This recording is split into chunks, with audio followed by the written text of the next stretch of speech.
नमस्कार दोस्तों, स्वागत है एसएसटी गुरु 1 मिलियन में। आई होप आपकी तैयारी अच्छे से चल रही होगी।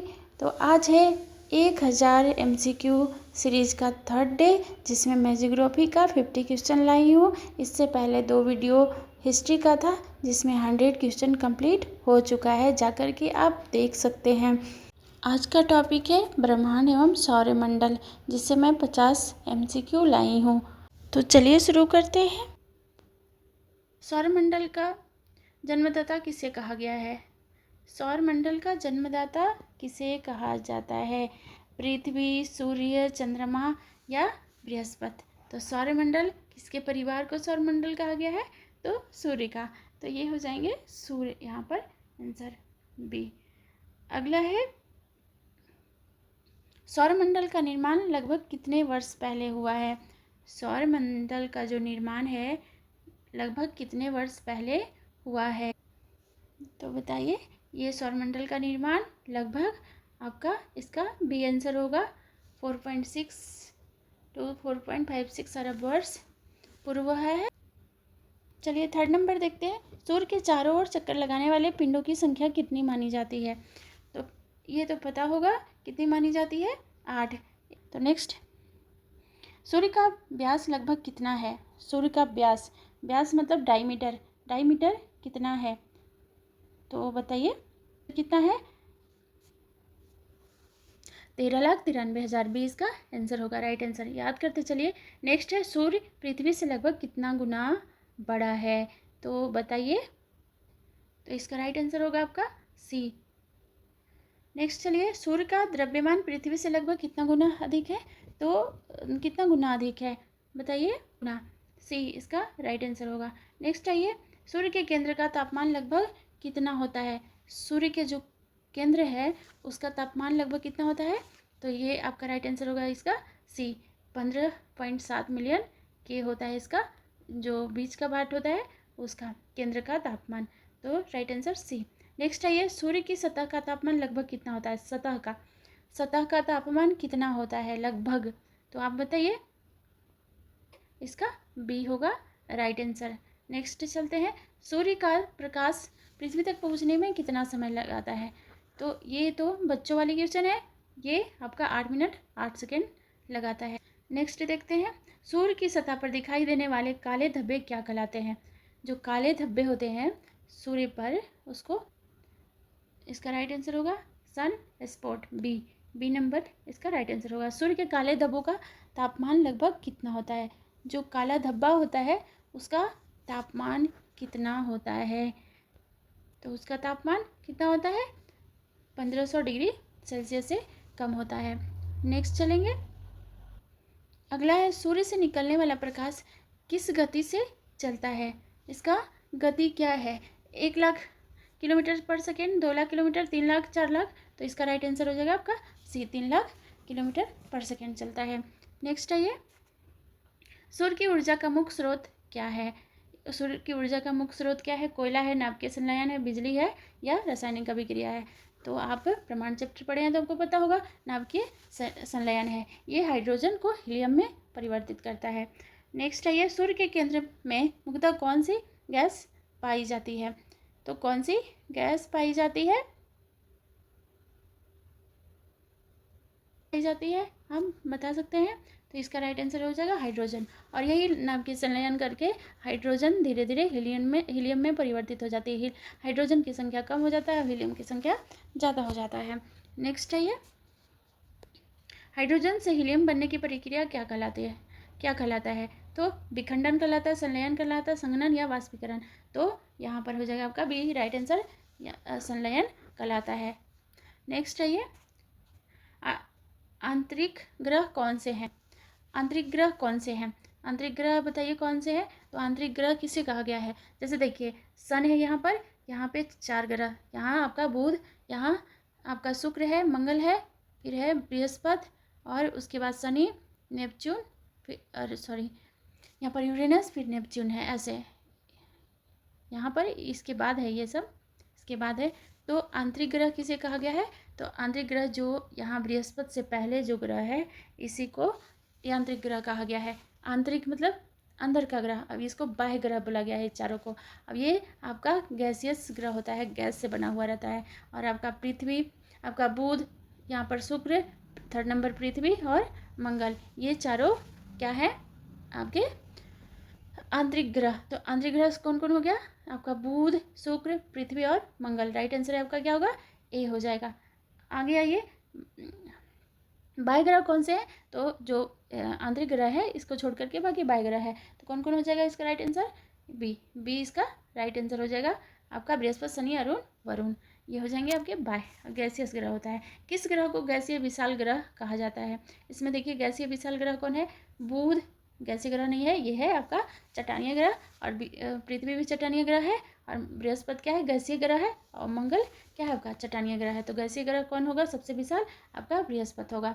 नेक्स्ट आइए, सूर्य की सतह से आवेशित कणों की धारा को क्या कहते हैं? जो सूर्य की सतह से आवेशित कणों की धारा होता है उसे क्या बोलते हैं? तो इसका राइट आंसर क्या होगा, तो सौर पवन बोला जाता है इसको, ए होगा राइट आंसर। नेक्स्ट है, सौर में क्षुद्र ग्रह मुख्यतः किन दो ग्रहों के बीच पाए जाते हैं? तो ये आपका कौन कौन ग्रह के बीच पाया जाता है? यहाँ पर 4 ग्रह है आपका, फिर यहाँ पर आपका क्या है, ये आपका बृहस्पति हो गया, तो ये मंगल और बृहस्पति के बीच में ये क्षुद्र ग्रह इस तरह से, तो क्षुद्र ग्रह मंगल और बृहस्पति के बीच में।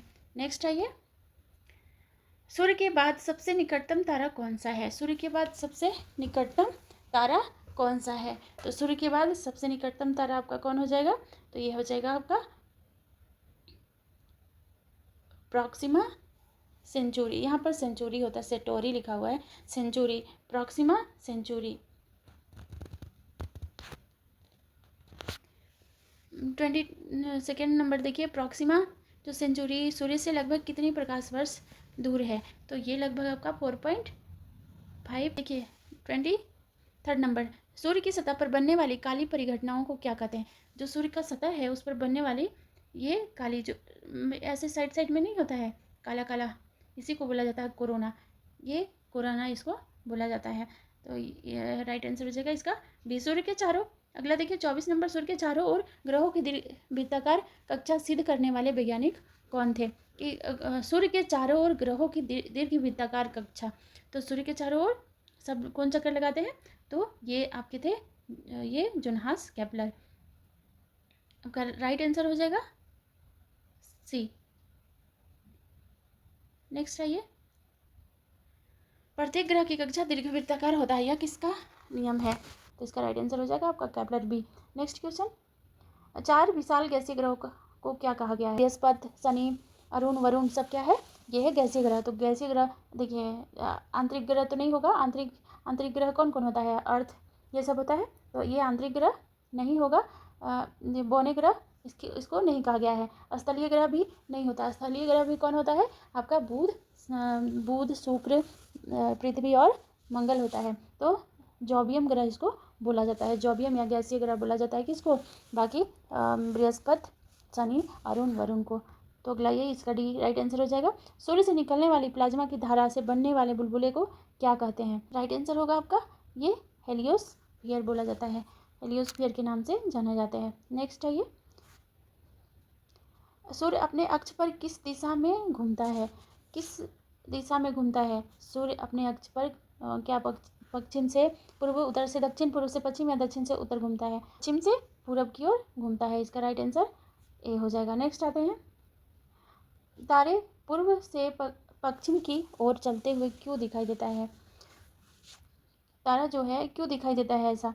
तो क्या सूर्य के कारण, पृथ्वी के परिक्रमण के कारण, पृथ्वी के घूर्णन के कारण, या चंद्रमा के कारण क्यों दिखाई देता है? तो इसका राइट आंसर हो जाएगा आपका क्या क्या है, सूर्य के कारण, पृथ्वी के तो हमें दिखाई देता है पूर्व से पश्चिम की ओर, ये पृथ्वी के परिक्रमण के कारण दिखाई देता है।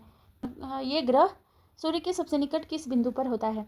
तो जो ग्रह होते हैं, ग्रह कोई भी ग्रह को ले लीजिए आप, जैसे कि यहाँ सूर्य है और यहाँ पृथ्वी है, बीच में नहीं होता है सूर्य, कोई भी ग्रह के बीच में नहीं होता। इस तरह से यहाँ क्या है, पृथ्वी है, फिर घूमते घूमते यहाँ आएगा, सबसे कम दूरी यहाँ पर बन रहा है, अब ये सबसे ज़्यादा दूरी, जब सबसे कम दूरी पर आता है तो उसको बोला जाता है उपसौर, और जब ज़्यादा दूरी पर आता है तो अपसौर बोला जाता है, तो इसको याद रखिएगा।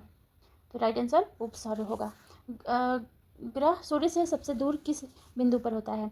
सबसे दूर तो अभी बताया है, तो इसका राइट आंसर क्या होगा? इसका राइट आंसर हो जाएगा अपसौर। तो नेक्स्ट देखिए, सौरमंडल में सबसे अधिक गुरुत्वाकर्षण वाला ग्रह कौन सा है? तो सबसे गुरुत्वाकर्षण वाला आपका बृहस्पति होता है, सबसे ज़्यादा इसमें गुरुत्वाकर्षण होता है, इसलिए सारे प्लेनेट को अपनी तरफ आकर्षित करके रखता है। ये भारी होते हुए भी गिरता नहीं है, इसमें सबसे ज़्यादा है। नेक्स्ट, अगला, पृथ्वी और सूर्य के बीच औसत दूरी को क्या कहते हैं? तो ये दोनों के औसत दूरी को क्या बोला जाता है? तो एवरेज यूनिट को आपका बोला जाता है ये खगोलीय इकाई। और जब इसका मेजर किया जाता है तो इस मेजर करने के यूनिट को प्रकाश वर्ष बोला जाता है। नेक्स्ट है ये, सूर्य से सबसे दूर ग्रह कौन सा है? तो सबसे दूर ग्रह कौन सा है आपका? सबसे लास्ट कौन है? नेपच्यून। तो नेपच्यून होगा इसका। बुध ग्रह के प्रकाशित भाग का तापमान कितना होता है? प्रकाशित भाग का तापमान लगभग कितना होता है? तो लगभग ये 400 डिग्री सेल्सियस होता है। अगला, बुध ग्रह सूर्य के निकट होने पर उसकी गति कैसी होती है? तो जब बुध है ग्रह सूर्य के निकट होने पर उसकी गति कैसी होती है? तो जितना नज़दीक होगा उतना जल्दी लगाएगा ना, तो तेज गति होती है।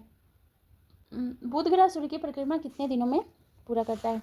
तो ये कितने दिनों में? 88 दिनों में कर लेता है। सबसे कम दिन लगता है इसको, 88 दिन में ये कर लेता है।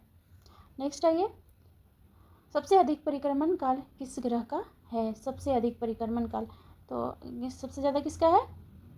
सबसे ज़्यादा किसका होगा? तो जो सबसे ज़्यादा दूर, उसका परिक्रमण सबसे ज़्यादा घूर्णन होता, तो इसका।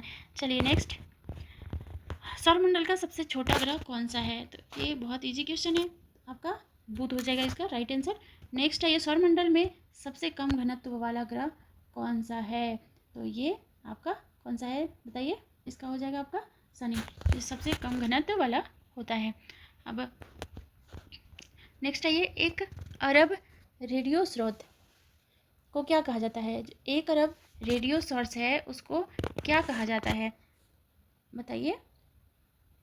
तो ये राइट आंसर हो जाएगा आपका बी, को सार कहा जाता है। नेक्स्ट आइए,